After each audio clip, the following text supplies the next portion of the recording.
quivered and moved in accordance to the transformation. It was at that single moment one thought was racing in the devil's mind as the kid, their target, began to grunt more and more. What have we done? What have we unleashed? Then their world went white as Issei's body expanded, ripping his clothes to shreds, his face changing and morphing. Patching of brown fur grew all around his body and face, and his body grew and grew. But the transforming boy reared his head and let loose a devastating roar. R R R R R R R O O O O O O A A A R R R R R. Issei's roar echoed whilst causing a massive shockwave to erupt from his body. The three devils Re the center focus of the roar, which resulted in them getting hit by a frontal cone of the shockwave, which sent them hurtling through the forests of the outskirts of Gion. Smashing through trees and mountains, the three devils were clearly not be getting back up after taking such an attack. The roar's effect devastated the town of Gion. The city as a whole was completely unprepared for it. It happened far too fast for them to react. The once cloudy sky rippled and the clouds were torn asunder and the ground beneath their feet rumbled and quaked. Caught unaware, they were unprepared for the show. CK wave that devastated the city in the night. Its blast radius ruptured all throughout the city, causing all sorts of damage from toppling vehicles, leveling buildings, and for the most unfortunate of souls, they blasted clear across the city just by the sheer force of it. All from a single roar. The ground trembled as the cliffside in the woods of Gion cracked, causing mass landslides, but for Issei, he stood there roaring at the sky in his new form. He stood incredibly tall, passing just 100 feet tall. His appearance was akin to that of a giant ape, only with a more muscular build of that of a gorilla. A baboon-shaped head along with its giant swaying monkey tail. Issei growled before turning its reddened gaze down at the city below him. Everything in his path was just an obstacle. Everyone was an enemy. All things had to die. They all had to die. Kill, kill, kill, kill, destroy, slaughter, obliterate. Issei's droned within his mind no longer in his control. The giant ape that was Issei let out another growl, but before it left, it turned its attention to where the devils were blasted off to. Grudge. He howled before opening his mouth, only to form a glowing bluish-white sphere within his massive jaws. The energy built up was so great the shockwave of its creation caused the ground to crater. It was only when Issei was about to fire that Gabriel, Baraquile and Searzex arrived at the scene. But it was too late to stop Issei, and Gabriel, feeling the immense energy welling up in the giant's mouth, quickly acted. Turning to the city, she channeled her magical power, creating a giant golden runic circle to appear. It then shot out a golden beam to the entire city of Gion, which soon expanded into a giant barrier that covered all of the city.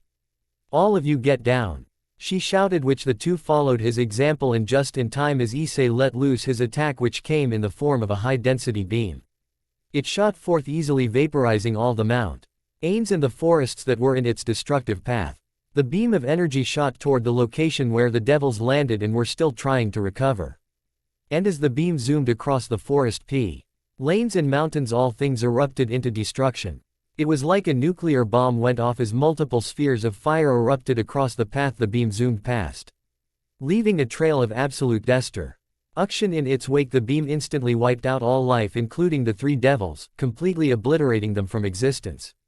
Not even their screams of terror could be heard over the thunderous roar of Issei's attack.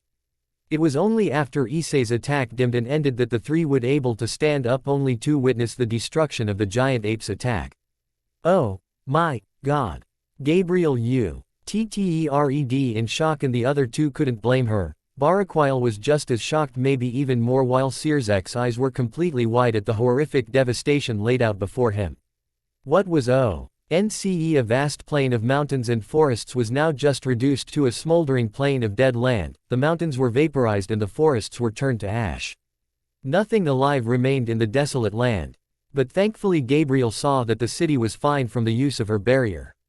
Oh, thank goodness. Grr. The three, however, were shaken from their shocked stupor when the ground bled and the sound of a deep growl sounded above them.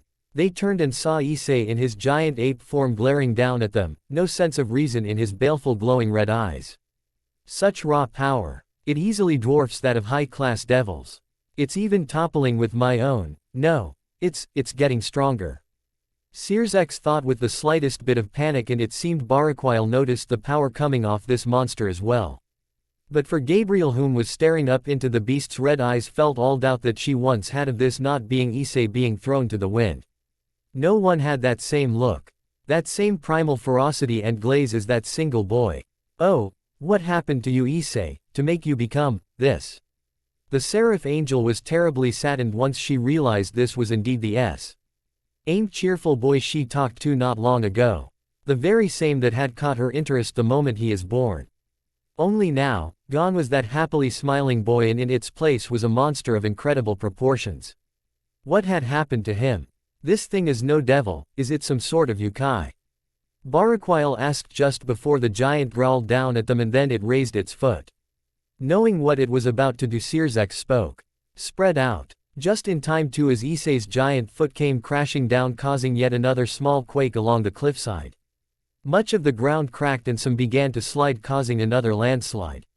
Thankfully this time the landslide was halted by Gabriel's barrier. Grog, he howled as the three floated in the air, and to their eyes Issei seemed confused as to where they went, which gave them enough time to plan. I am not sure, Baraquile. It seems similar to the monkey Yukai where Sun Wukong originates from, but this thing is very different from them. But knowing what this thing is should be the least of our concerns. We saw what it just did and we can't risk that thing unleash another of its attacks. Sirzek said, causing Baraquile to nod in agreement. Although it was a devil, he shared the same sentiment. This thing was a threat to the town and, to be more specific, his family. Gabriel seemed to be the hesitant one to fight the monster, which the other two noticed. Oi Gabriel. We may be enemies, but are you gonna help us out or not? Baraquile said, only to receive no response from the angel, who was solemnly staring down at the beast with sad eyes. Oh, Hyodo. Why did you become like this? She said, causing Sirzek's eyes to narrow once he heard that name. That's the second time she's said that name. Hyodo, is that the name of this creature? And if so, how does Gabriel know? The super devil thought to himself for a moment just before the beast finally caught sight of them. With its eyes narrowing in recognition, it snarled and went to grab them. Rog. Dodge. And they did from the beast's grab. Gnashing his teeth, Baraquile let out a roar as he charged his hands with holy lightning. All right, you monster, have a taste of this, he said before he reached forward with both hands, and then a medium-sized yellow circle formed. Pushing his magical power into his, Baraquile channeled his lightning and shouted, Holy lightning, javelin. The circle glowed a brilliant shade of yellow before a giant sphere of pure holy lightning shot forth. The pure magical power in the orb was so destructive, so powerful. Issei itself began to darken by the lightning that pierced and rumbled through the sky. The sphere hurtled toward the giant ape whilst Gabriel was about to shout for him to stop. Only for the beast to narrow its eyes before it brought up its hands and merely clapped both of them together once the orb was within reach. Boom! The orb exploded in a ball of lighting, but it didn't seem to faze the beast the slightest. This shocked Baraquile at seeing one of his best attacks so easily bested by just a simple fucking clap. Sirzek moved through Issei's attempts to catch him and he flew above Issei and pointed both hands in the air. Let's see if you can withstand this power of destruction, ruin the extinct. Above the Satan a medium-sized red runic circle appeared, which then glowed dark red. Soon enough red spheres with blackish tint began to form, some being the size of golf balls and others the size of basketballs. Bringing down his hand, Sirzek frowned down at the beast and willed his spheres to act. Go! With that command the spheres moved, moving incredibly fast. The spheres acted by the movement of Sirzek's hand, and as they were about to slam into the giant's face they quickly spread out. All of them covered the giant beast's surroundings, and Sirzek acted as he willed the spheres to attack. Some moved below the ape and struck jaw, exploding upon impact, while other impacted with the beast's legs, waist, and torso. Did you get him? Baraquile said as the three looked upon the giant pillar of smoke that once stood a giant ape of carnage. However, as the ground shifted, Sirzek's eyes narrow. No, I didn't. He was proven correct as the smoke was blown away by the giant's nose. The giant's body was smoking with small patches of its fur burned away, but no lethal injuries were noticeable. Which didn't bode well for Sirzek, as the Satan felt a bad feeling fall in the pit of his stomach. That had a good chunk of my demonic power in it, and that was the power of destruction itself. And this thing is barely even scratched. Sirzek's move, Baraquile said, making the redhead blink, but he looked to see the ape about to reach for him, yet in the nick of time Gabriel appeared in front of him. Two spears of light in hand, which she then threw at both hands, they exploded upon, which had no visible damage. But it did their job as she pushed Sirzek aside and she flew away as the ape roared at the two. Thanks for the save, Gabriel. The woman just nodded, but it was apparent to him that she is struggling with something. As if she was hesitant to fight this thing for whatever reason. Rearing back his head, Issei let out another, but much less powerful roar, which was aimed at the three that dared to stand in its path. Openly objecting his path, defying him of destroying all that had hurt him. Raj. The roar caused the ground to rupture and trees to uproot, but the three supernatural beings were able to hold their ground. But it was strange to them. Especially to both Issei and Gabriel, who both noticed that there was something in that roar. There was the rage, the hatred and anger, but here was also a deep-rooted despair and sorrow as well. It was as if the beast in the super devil's eyes was crying out at an injustice done to it. It feels like this thing is sad, but why? I know I heard it. Could it have been affected by the stray devils in some way? It did just kill them, I am sure. Did my negligence cause this? He thought, and he truly didn't want to believe that thought, but it was festering at the very depths of his mind. That this whole thing was his fault. Gabriel looked upon the sight that had once been Hyodo Issei, and her head lowered, causing her blonde hair to shadow her eyes, but it was clear the tears started fall from her face. The level of sadness she felt from that single roar had made her soul tremble. Her will was quivering in hesitance to either fight or find a way to help Issei. But as she looked at the devastation of Issei's attack and the power within it, she knew her barrier would not be able to withstand such an attack. And the entire city of Gion was full of human lives, hundreds. Thousands of people were in that city and currently were all in danger due to an enraged Hyodo Issei who was clearly not in his right mindset. It was a situation of duty as a seraph and an angel. The duty to protect the lives of the many was easily outweighing the life of one. No matter how much that one life was starting to mean to her. I am sorry, Issei-kun, but I can't let you harm these people. I can tell you are not in the right state of mind, and whatever made you into this must have hurt, terribly so. But, I am sorry, however I have to stop you here. She thought, tears falling. But a determined expression soon appeared. Barakwile soon shouted over the growling Issei as he began charging holy lighting all throughout his body. Attack together. We have to defeat or at the least subdue this thing. Give it everything you got, he said before placing both hands to his sides. They soon formed very large yellow runic circles which glowed yellow. Holy lightning, twin spears, he said, and as the sky darkened to a menacing black, two oversized spears of pure holy lightning formed. The two spears were length of about 50 feet appeared, and they coursed with pure raw holy lightning. He lifted his hands and reared his arms back in preparation while Issei's gaze narrowed before he put his hands forward and formed the red runic circle once more. Very well, power of destruction, obliteration. Commanding his inherent ability, the Satan formed a much bigger and more volatile sphere of red and black demonic energy. It grew and grew till it was 5x bigger than that of Issei himself. A bead of sweat fell from his face as he controlled the chaotic energies built up in this sphere, but then he raised his hand and clenched it. This caused the sphere to compress itself. Smaller and smaller till it reached the size of a basketball, but the backlash of it caused a shockwave around him. Thankfully we're targeting the beast away from the city and all that. Behind him in just empty land for miles on end. Good thing too, I haven't used this technique for a good few centuries, and the destructive capabilities of it are truly out of this world. Power and her hands. Gabriel flew above the two so she was in front of the monster's snarling face. Her determined azure blue orbs bore back into glowing hate-filled blood-red orbs. She then reached out with bow. Hands up into the sky, and soon all of the sky was becoming filled as a giant golden runic circle that began to light up the whole area around them for miles on end. Divine art, heavenly sword, she said. And soon that giant mega circle glowed gold before a single giant sword made of pure holy energy was assimilated. Its size easily matched Issei's own, and its power was tremendous, splitting the very sky and sundering the very atmosphere of the earth itself. Its brilliant shade of gold and white illuminated the skies and much of the planet itself. From even outer space a brilliant spark of light could even be seen. But it was the combined presences of all three supernova attacks that was affecting the area. The sky was jet black, and the wind howled in agony at all three powers being used.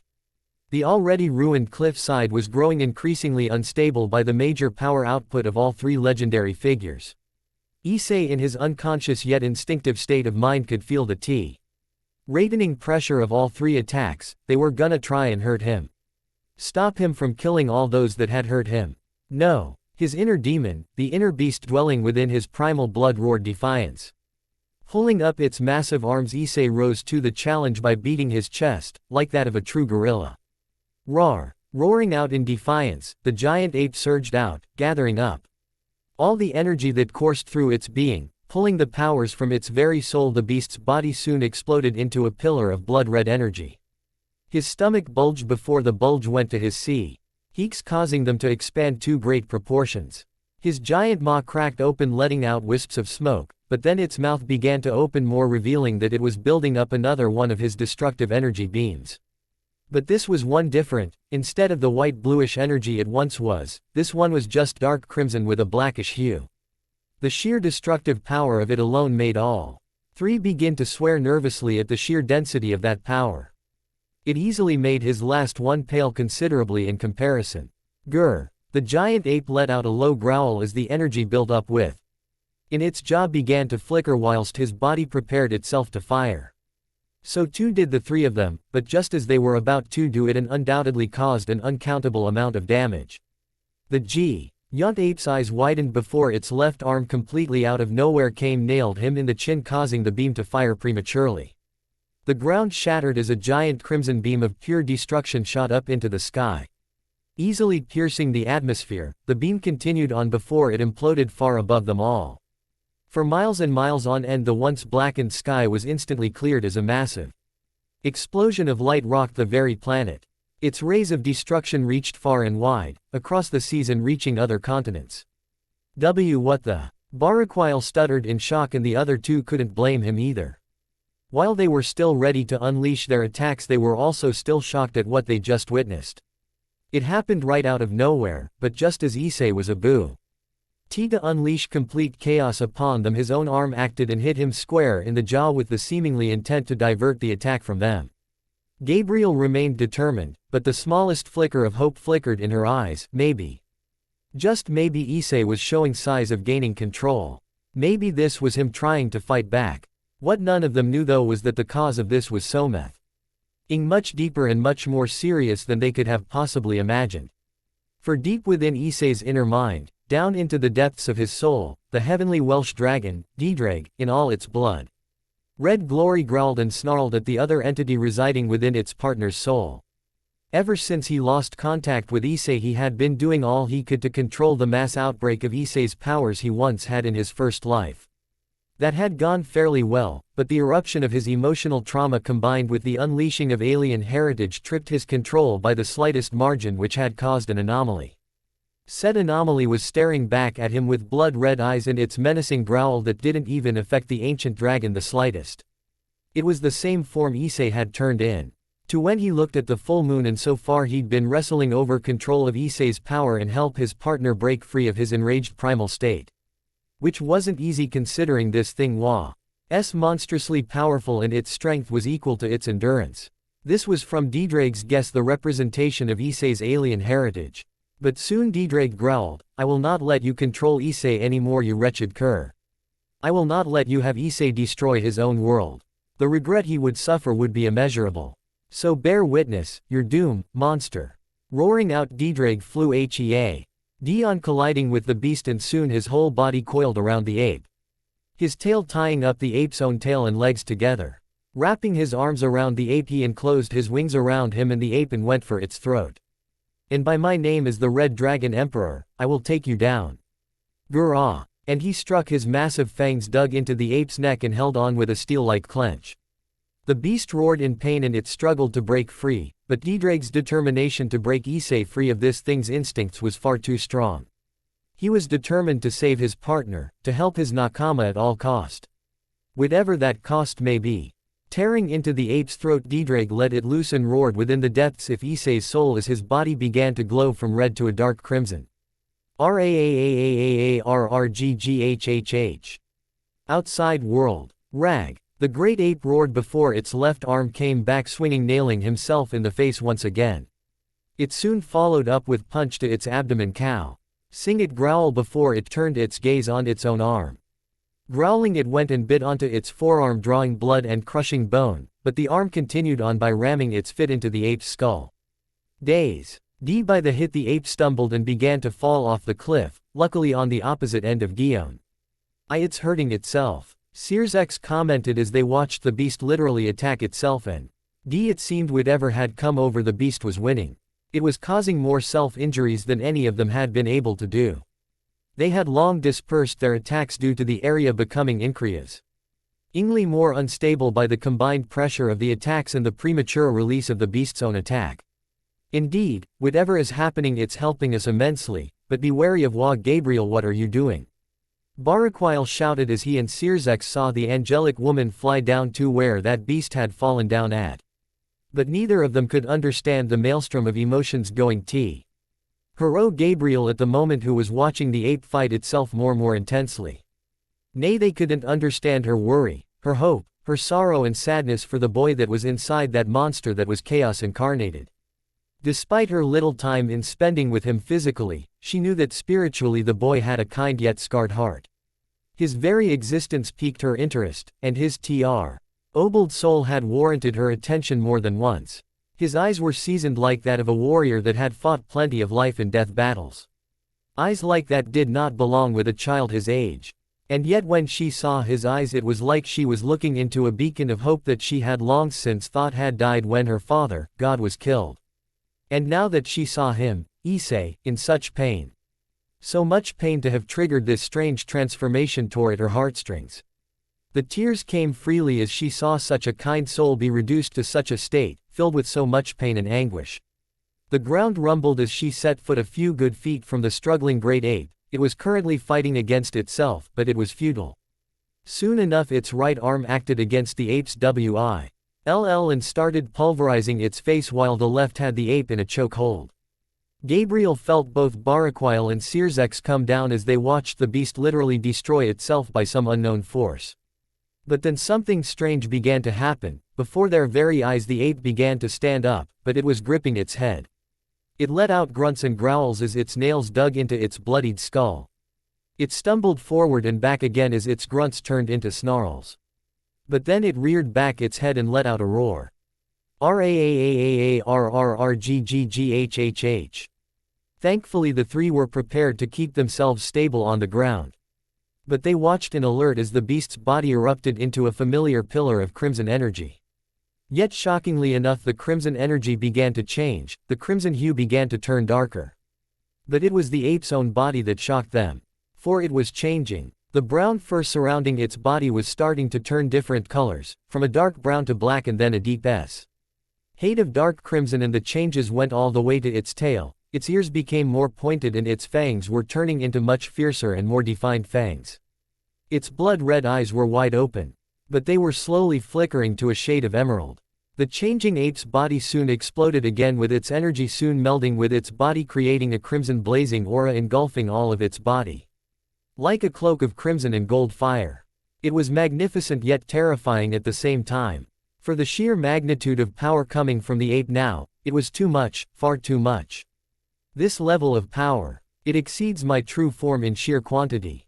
Sirzex thought with increasing apprehension and the slightest bit of fear in his normally calm blue-green eyes. He could feel a bead of sweat trail down his face as all three of them were pressed down by the megaton of power coming off the ape. You're fighting it. Fight it. Fight it, Issei-kun. I know you can overcome this. Gabriel thought. As she watched the transforming ape that was Hyodo Issei continue to struggle. And as if her thoughts were answered, the beast started roaring before its whole body started to glow completely crimson.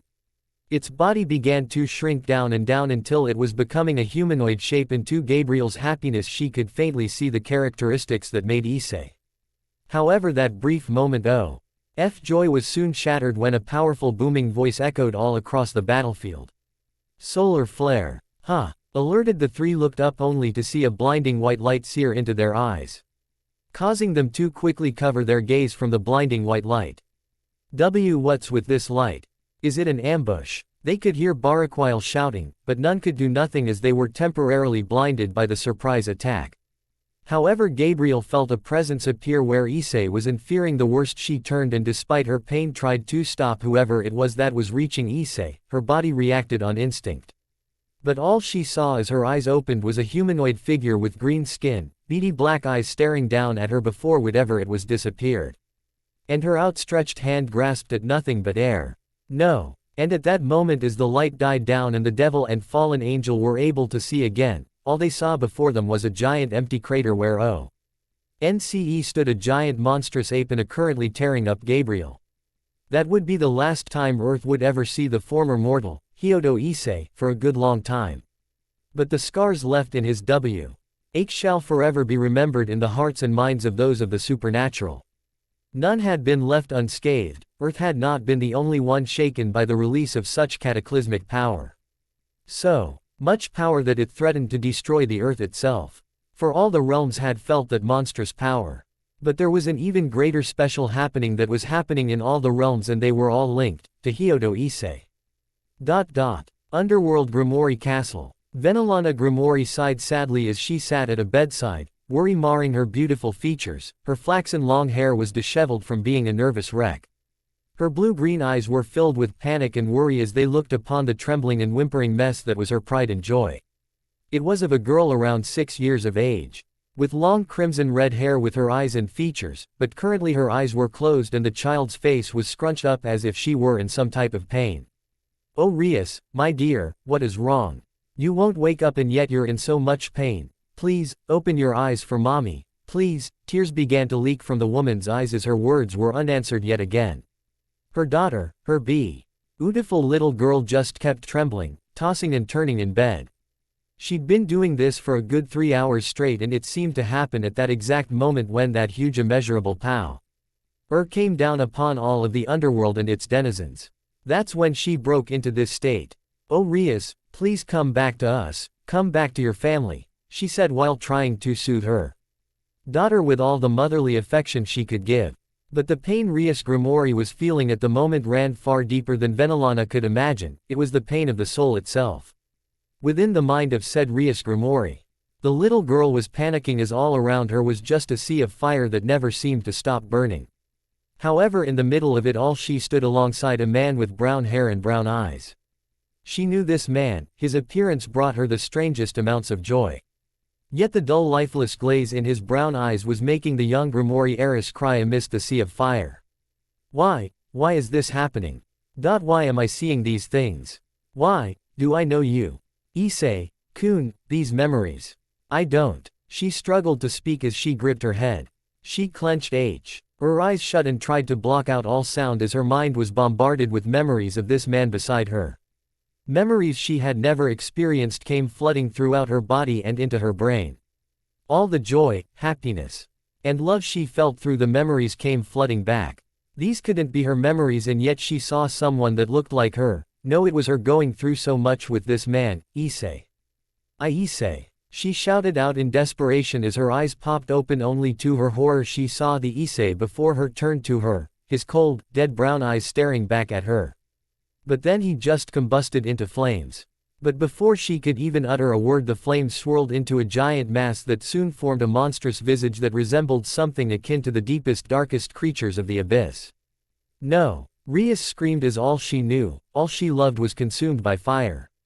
But it was on the outside that she blearily woke up to see her mother's worried gaze, but all she could mutter was just a few short words before tears began leaking from her eyes. Issei, no, don't die. This must have been one powerful creature to had done so much damage, spoke Michael, Archangel, leader of the Seraph and current god of heaven. The blonde stood atop the ruined cliffside that had been a battleground not too long ago. His eyes turned, surveying the damage of the epicenter of what was once a battlefield. In all honesty, seeing all the destruction painfully reminded him of the Great War and the destruction is caused all over the three realms. Saying this reminded him of that fact, which made it all the more concerning that there was something out there that held this level of power to cause such destruction. Indeed, but I can say it proved something, don't you see, Michael? This thing was fended off by Gabriel, Searsex and Baraquile, 3 people of 3 different races that have been at war for many millennia. It just goes to show that maybe there is hope for peace between us. Another man spoke at his side, and if it were any other situation he and Michael would be seen as enemies right then and there. The man in question had the appearance of a male in his 20s with black hair and golden bangs in the front along with facial hair. This man was Azazel, current Governor General of the fallen angel race and of the Grigori organization. Michael seemed to ponder on Azazel's words with a hum. That may be, devil, angel and fallen angel for the first time actually worked together to face a threat to them all. It is a very rare occurrence that much is certain, and it may, as you say, prove something for us all in the future. But as of now we have much more important matters to deal with, don't you agree? He said, causing Azazel to nod in agreement.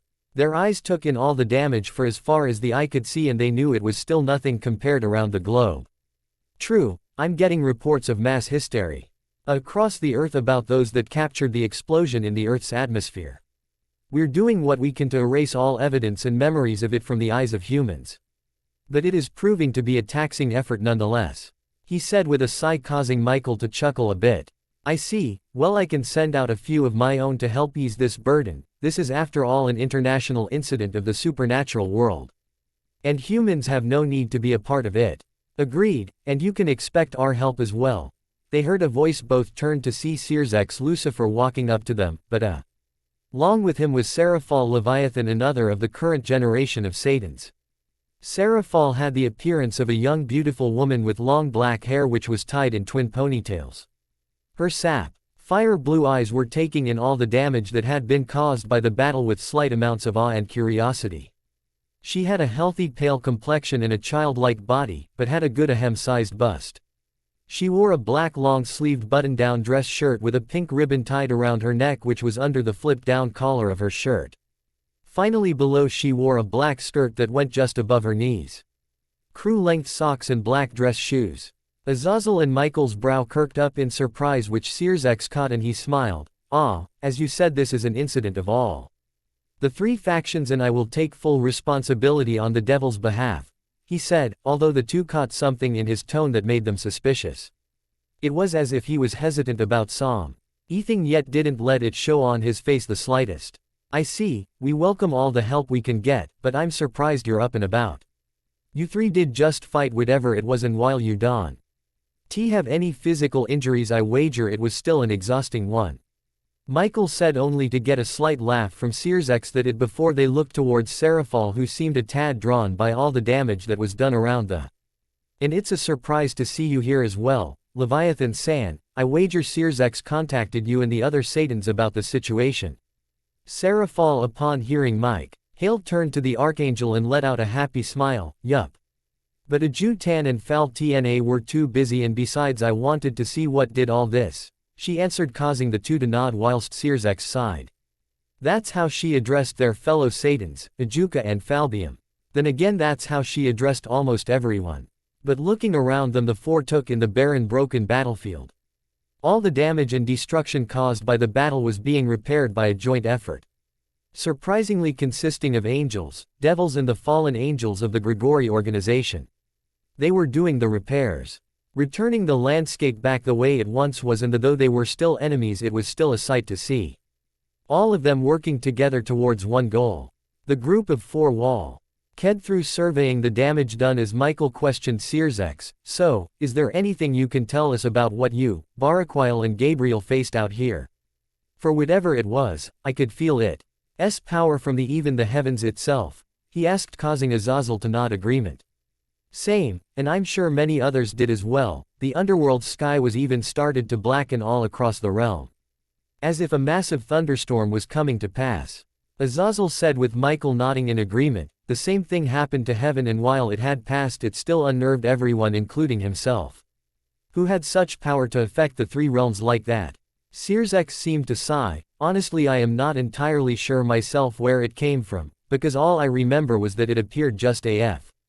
A massive roar erupted from this area. The shockwave alone was just staggering, and afterwards a pillar of crimson energy exploded out from the cliff side, and it was then it appeared. It didn't just appear out of thin air though. It grew into that state. At first it looked similar to those of the monkey Yukai where Sun Wukong originates, but the appearance of this thing was far too different to be a part of them. What we fought was this creature, about the size of 100 feet tall or more so. It resembled an ape yet had different characteristics of different parts of the simian species, he explained to them, causing them both to look at him surprise. From what Sears just said, this thing was an ape-like giant titan creature with characteristics of other simians. And going from what they could see and felt, it held an enormous amount of destructive and raw power. Unknown to them, Seraphal's eyes lightened up at this bit of information before she began to ponder on this herself. So a Saru-chan did this. But where did he go? Her unasked question was answered as Azazel asked Searzex, and how did it escape you three? I mean not to sound rude, but there was you, Baraquile and even Gabriel fighting this thing. What stopped you from defeating or capturing it? He asked. Only to their shock and Seraphal's increasing interest they saw a haunted look appear in Sirich's eyes at that moment. I am not sure myself, Azazel. One moment we were about to clash with it, with some of our strongest techniques. It was charging up a second energy blast, but so much more powerful, Issei powerful enough to destroy the earth completely. But then it just started beating itself up, and then the last thing I saw was a bright blinding flash of light, and after that the monster was gone. This caused the two to frown in worry. Despite the strange actions of the monster, in Sirich's words, it was still a troubling creature to be left alive and loose on the world. It could upset the balance of the world with its destructive power. If this creature truly had that much power and left unchecked, would prove to be a force to be reckoned with and to be feared.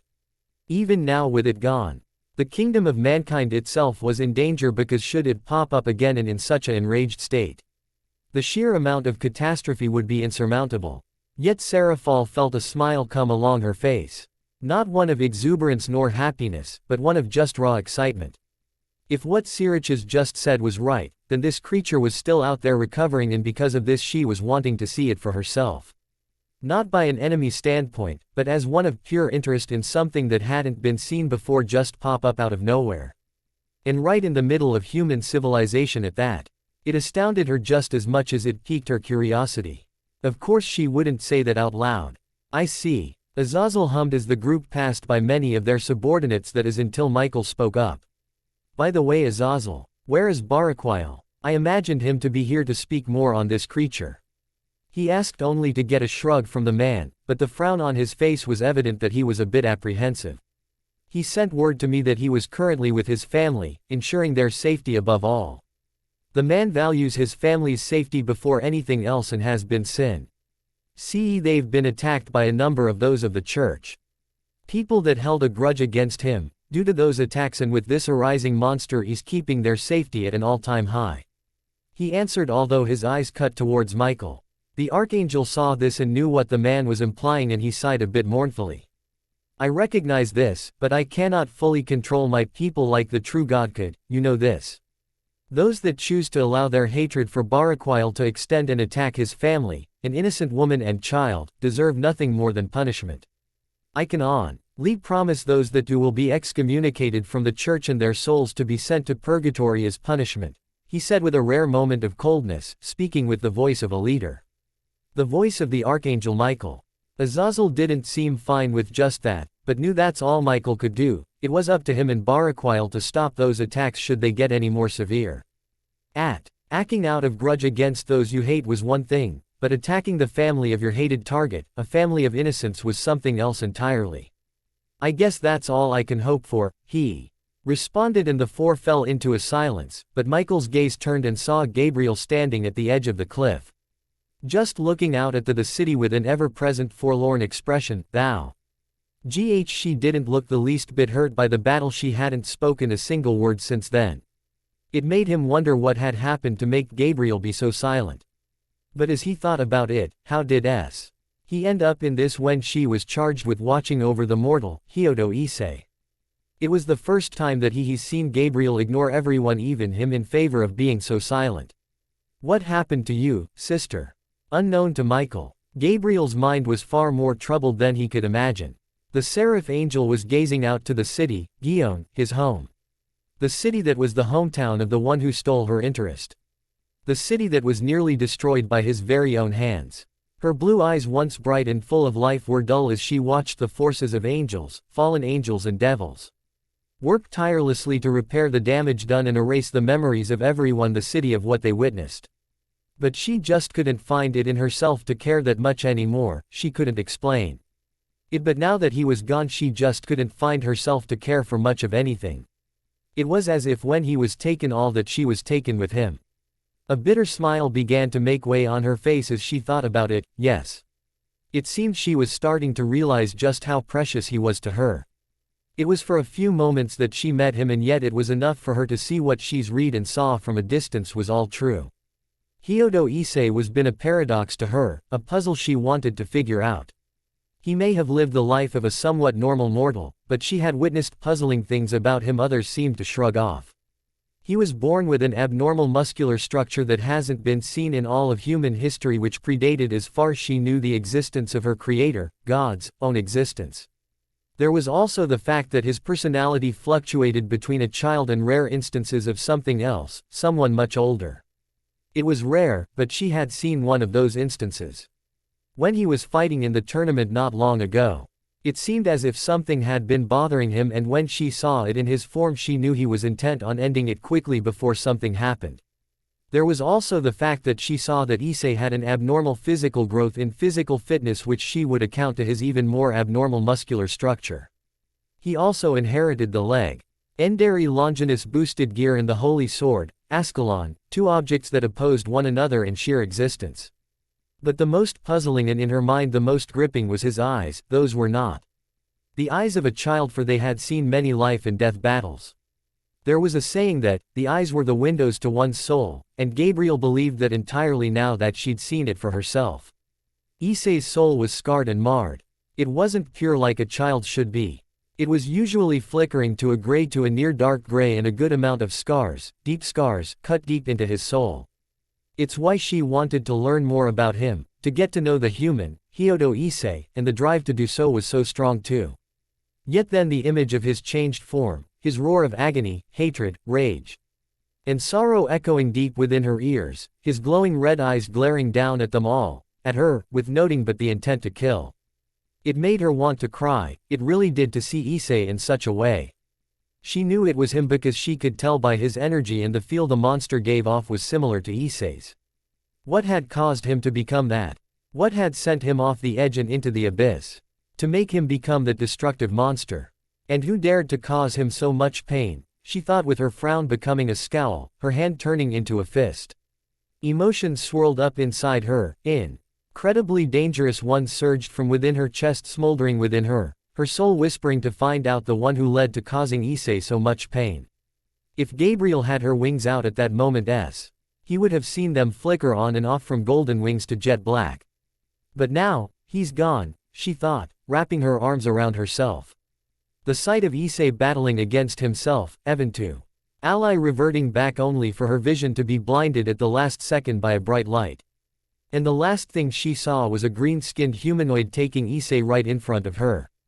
It absolutely mad, her livid to know that Issei was taken from her just after going through what he did. She tried desperately to find out where he had been taken, but his energy signature just dropped off the radar. There was no telling if he was okay. If he was dead, or he was simply be experimented on, she didn't know, and she just hoped that he was alive out there. It rekindled her flickering hope that she will see him again and hopefully be able to take a step forward to be at his side this time.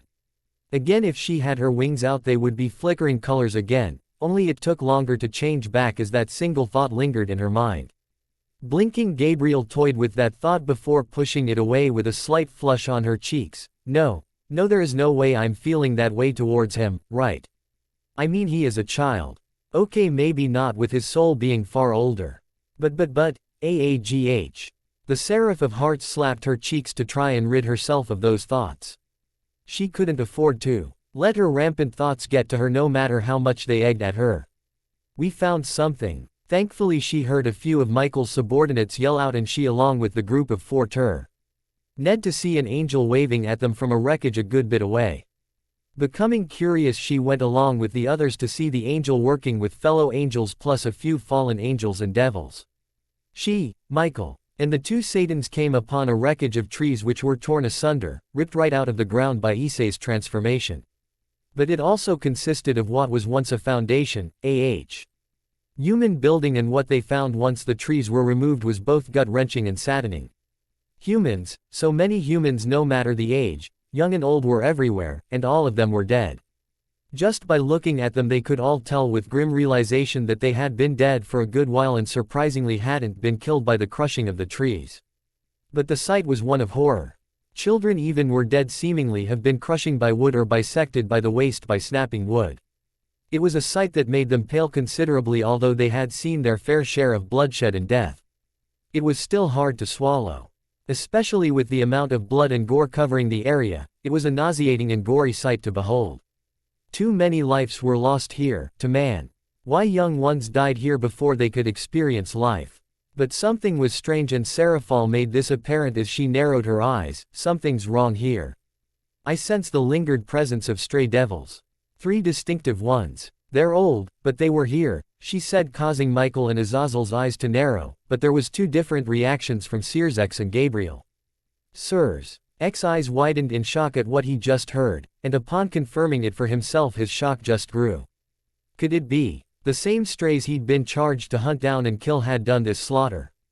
That once growing ember of doubt began to grow once he felt this for himself. He bowed his head a tad with his long red bangs shadowing his eyes. This was something Seraphal noticed, but chose to remain silent, thinking it was out of respect for those that were dead. But Gabriel was a different story. Her eyes were wide once she heard the tidbit of information, and she silently glanced towards Sirzek's, recalling as to why he was sent here in the first place. I'm here to hunt down a couple of stray devils that have betrayed a number of noble clans, including my own. They escaped the underworld RLD and were reported to have escaped into this city, and I was sent to take care of them personally.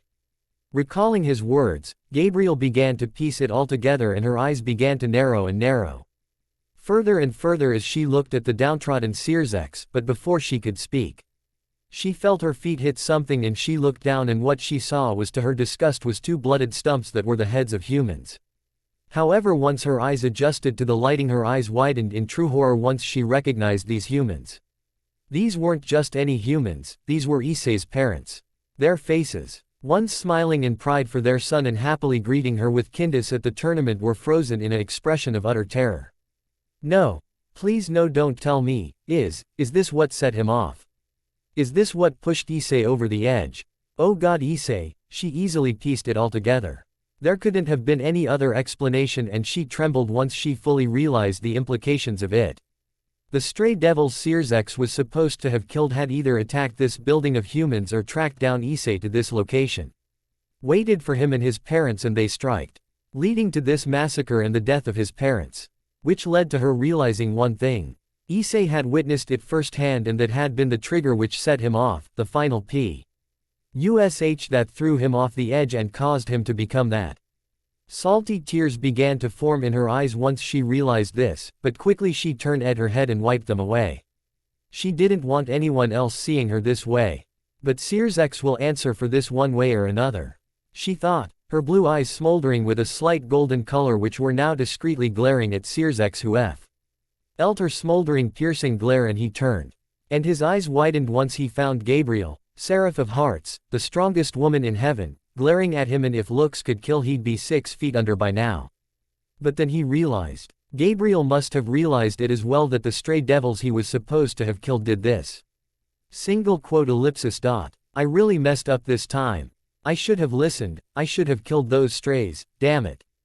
Gabriel struggled to keep her emotions in check this time. She was truly debating whether to lash out and obliterate Sirzek with all her power or remain as calm as she could be. Fortunately, she did, realizing that if she attacked him outright it'd land her in trouble with Michael, and pointing him out right here wouldn't be a good choice either. With a possible peace could be created with the 3 factions on the rise. It wouldn't look good if she attacked him out of anger for his negligence. Silently she stewed on this and repressed her raging rage at Sirzek and tried to look away from him. However, a red transportation circle flashed behind them, and they turned to see, to Sirzek's surprise, his wife Grafia, but to his worry he saw a pained and saddened expression on her face. Grafia. He asked only to see her close her eyes, but her words were enough to surprise Sirzek and terrify him even more. Sirzek, I apologize for the sudden arrival, but something has come up. It's about your sister. There is something wrong with her. She's not acting herself. Lord and Lady Grimoire have asked you to return as soon as possible, she said, causing him to stop and look at his wife with a wide-eyed gaze. Something's wrong with little Riatan. But I can't just leave this situation alone, he thought, and Seraphal saw his inner turmoil and slapped him on the back. Go on, Sirzek-chan, and make sure little Rias-chan is okay. would be sad if little Sona-chan's best friend is sick. I'll take care of the rest Tilda. He looked to Sarafa, LL and then to the others and he was a bit relieved to see them give them a nod as well, but he felt a bit uneasy when he saw Gabriel glare daggers his way. Knowing full well why she was angry at him as rightfully she should be. Thank you Sarah, I bid you all goodbye then, until next time. Now let's hurry Graphia, he said bidding the others goodbye and he and his queen wife left in the same fashion she appeared in. Watching them go, Gabriel glared at where he once stood, adamantly thinking on how she should approach Sirzex on this topic without accidentally reducing him to a pile of ashes. Gabriel soon sighed before she looked out once again, at the city of Gion, being repaired and its citizens having their memories wiped of this whole incident. So they wouldn't remember that catastrophe that happened this night. They would never know the torture of one of their very own, the rage and sorrow of Hyodo Issei that had nearly wiped out all of Earth. Bringing up her hands she clasped them together in a prayer and looked towards the sky. Please, be okay Issei, please. If only Gabriel knew, the boy once known as Hyodo Issei, would return, but not as the person who he once was. Unknown location. Mom Dad. Get out of here. Run away. Issei shouted in desperate cries, trying in vain to reach his parents who were being cornered by them, those monstrous-looking devils. His parents seemed to hear him and turned. But it was far too late. He tried to run, pushing all he had into his little legs, but he wasn't getting anywhere. And he had to watch the devils who struck, Ling in glee as they hacked and tore into his parents. Ah! His father's pained scream tore into his ears, ripped his heart to pieces. He could feel his soul beginning to wail, his eyes began to swell up in tears at the brutal display. Blood splattered the ground, their limbs being thrown to the wind only to be gorged on by the devils. Then he saw to his increasing terror Mother crawling out of the mass of blood and gore. With only one arm and a single eye that was staring at him. Asking him, why? Issei, Sochi, why didn't you save us? She spoke before the dev. Il put his foot on his mother's head causing Issei's rage to build up to an insurmountable degree. Get your filthy fucking feet off her. He cursed, he screamed out in pure rage, but the devil just murked wickedly and began to put pressure on his mother's head. No, stop it. Stop it. Crack, splurch. His mother's head exploded into blood and gore right before Issei's eyes, blood of his mother splattered across his face, his eyes widened in horror as he saw the mutilated corpses of his dead parents fill his vision, the smell of blood and torn flesh filled his nostrils and nearly made him churn up and puke. Slowly he looked up at the three stray devils. His body beginning to tremble, his eyes starting to dilate, his teeth beginning to lengthen and sharpen. Now it's your turn, boy. They lunged at his fore, but Issei's hand went to his clutching onto his skull and then, only then did Issei feel what self-control he had slipped. His black eyes flashed to a smoldering shade of bloody crimson. You bastards! You filthy disgraceful pieces of trash! I will slaughter you all! Ah! Issei roared out, his voice altered, no longer was it the same. Becoming deeper and more demonic. His world erupted into a sea of flames, swirling out of him like that of a maelstrom, leaking out from his eyes, nose and mouth. It went catching and gripping onto the devils the intensity of the orange and red flames burning at their flesh and bone and setting their very souls ablaze. Issei crouched, glaring through the sea of fire gnashing his now fangs at the devils with a level of hatred nigh anyone could understand. His hands cracked and clenched as his hair stood up straight, the fire burned at the very air around him, turning all things to ash. His crimson orbs flashed with anger, hatred and power. Pure raw power. Untamed, untapped power that was beginning to crush the devils before him. How dare these things? How dare they? How dare they die? Throwing his hand, he sent out a giant wave of fire onto them which soon fell onto the devils, slamming into the devils silencing their screams as the wave of fire engulfed their bodies. Melting their flesh, causing the blood to boil and blister and turn their bones to ash. Issei watched with a cold satisfaction as their very souls were reduced to ash before him. It was only then as Issei watched in satisfaction, savoring in the death of those that murdered his parents, standing amongst a sea of fire conjured by just his hate and rage alone that he felt something. Wake up, Gaki. Huh. He turned only to hiss in annoyance as a blinding white light erupted with his world of darkness and fire. Gasp. Issei's eyes snapped open and he raised up gasping for air with sweat pouring from his face. Taking a mom. And to calm himself he began to look around to notice that he wasn't in any place that he recognized. In fact, a lot of things in the room he was in was different from he was used. Where am I? He didn't expect anyone to answer him. But he was proven wrong when someone did. My home, turning Issei to his amazement a rather tall figure who was garbed in the strangest of clothing. It looked like man from what he could tell. His clothing consisted of a white robe with a strange red kanji in the middle. On his shoulders a white-clothed pointed shoulder guards with a free-flowing white cane. While on his feet he wore what looked like orange pointed slippers of some sort. He looked up and was even more surprised to see a withered old wrinkled face of a man with pointed ears, and two antenna-like things protruding from his forehead. On his head was a white-clothed purple sphere-like object while held in his hand was a long wooden cane. His skin was a dark green with what looked like pink patches running across his forearms. Then Issei finally regained his voice and the first thing he could say was an intellectual, "Huh. Bravo kid." The man's beady black eyes narrowed him, looking down at him with no sense of sympathy nor pity, and then he just raised his hand and in a flicking motion, he flicked his finger. And right then Issei felt a good amount of force hit his making him bounce back hitting his head on the wall before he rolled off the bed and onto the floor. Rubbing his forehead furiously he glared up at the man. Oi. What the hell was that for? For being unaware of your surroundings. Not noticing me until now, but mostly because I felt like it, he said to Issei's annoyance. Clenching his hands into fists he glared at the impassive green man before him with all the anger he could show. He felt his muscles bulge unusually and began to feel power he hadn't once felt, but all he wanted at that moment was to punch something. Knowing that dream wasn't just that, a dream. And this guy hurting him and mocking him just made him angry. He just lost his fucking parents, he had a right to be pretty pissed. Bastard. Clumsily he jumped out of bed to attack the man. But he easily diverted his attacks with a single hand before he grabbed his offending fist and threw him backwards, out the doorway. He felt his body slam harshly against a pristine square tiled floor. But Issei quickly jumped up only to see the man right in front of him. His eyes widened at the sheer speed of this guy, but he didn't care and he just attacked. No longer in any form or guarded stance. He was just releasing all up his pent-up anger on the closest thing possible. And this guy made it clear how outmatched Issei was. You're sloppy, you are letting your emotions cloud your mind. Your attacks have no reach nor power behind them. You are attacking like that of a simple sloppy street fighter and not like that of warrior, the green man commented lightly causing Issei to curse before the man diverted his fists before nailed him across the cheek gods the power behind it which sent him flying before his body slammed into the floor cracking and shattering the tiles as Issei slid. Looking up Issei's eyes were wide as he began to wipe away blood from his mouth. What the hell? The power in the punch felt like one of Saraorg's punches.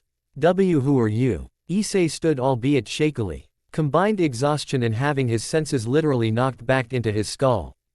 But the man just ignored him causing Issei to scowl before instinctively sliding into the same stance he used at the tournament. A stance that caused the man's beady black eyes to widen and glow with a sense of familiarity which Issei missed. Narrowing his eyes Issei charged, dashing across the floor at speeds faster than he actually remembered. Crossing the distance he moved, with his leg coming into a sweep, but the man blocked it, but he used the momentum to spin around his head before bringing down his elbow. Yet again the guy stopped it with his palm, but Issei flipped frontwards and once his feet touched the floor he kicked off cracking the floor in the process.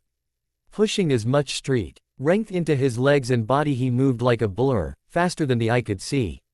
Throwing out a punch, like expected it was stopped, but Issei spun on his feet and to the man's slight surprise moved left leg into a kick for his ribs. He missed the slight flick of the man's other hand. Bam! A small shockwave erupted from them as Issei's leg was stopped by the man's wooden cane which made Issei's eyes go wide when he saw that. He put all his strength in that kick yet it was stopped by this guy's frail-looking cane. This guy is strong, very strong. It was a sudden realization Issei felt as he looked up to see beady black eyes which were staring right back at him.